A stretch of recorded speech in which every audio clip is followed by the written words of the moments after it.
Hello viewers, আসসালামু আলাইকুম and welcome to জীবনের গল্প। কেমন আছেন সবাই? আশা করছি ভালো আছেন। আলহামদুলিল্লাহ আমি ভালো আছি। অ্যান্ড জীবনের গল্পতে সবাইকে স্বাগত জানাচ্ছি আমার আজকের এপিসোডে।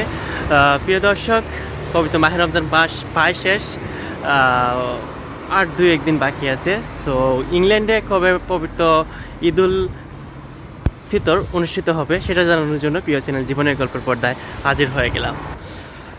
ইউরোপ, আমেরিকা বা লন্ডন সব কান্ট্রিগুলো কিন্তু আমাদের সৌদি আরবের সাথে মিল রেখে কিন্তু আমরা পবিত্র ঈদুল ফিতর উদযাপন করি। সো আমরা সৌদি যখন যেদিন ঈদ উদযাপন করবে সেদিনই আমরা করব। সো এবার তো আসল তথ্য হচ্ছে যে সৌদি আরব কবে উদযাপন করবে। সৌদি আরবে বিভিন্ন নিউজ পেজ থেকে যে তথ্যটা পাওয়া যাচ্ছে সেটা হচ্ছে এবছর 29 রমাদান হবে, অর্থাৎ 30 তারিখে ঈদুল ফিতর অনুষ্ঠিত হবে সৌদি আরবে। বাট 100% শিওর না, সেটা ডেফিনেটলি 29 তারিখ রাতে সেটা কনফার্ম করা হবে সৌদির পেজ থেকে। এবং সৌদি আরবে সেটা ঘোষণা করার সাথে সাথেই লন্ডনেও কিন্তু ডিক্লেয়ার দিয়ে দিবে যে লন্ডনেও 30 তারিখে ঈদুল ফিতর অ্যান্ড 29 রমাদান হচ্ছে এবছর। এটা সৌদি আরবের সাথে মিল রেখে লন্ডনেও এটা পালন করা হয়।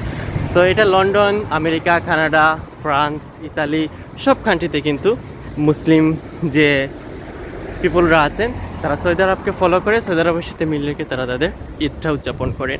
এবং বাংলাদেশে তার একদিন পরে হয়, অর্থাৎ আমাদের যদি 30 তারিখে পবিত্র ঈদুল ফিতর হয়, বাংলাদেশে 31 তারিখে হবে। অর্থাৎ লন্ডনে রবিবারে হলে বাংলাদেশে সোমবারে হবে। আর যদি 30 রমাদান হয় তাহলে লন্ডনে সোমবারে ঈদ হবে এবং বাংলাদেশে মঙ্গলবারে।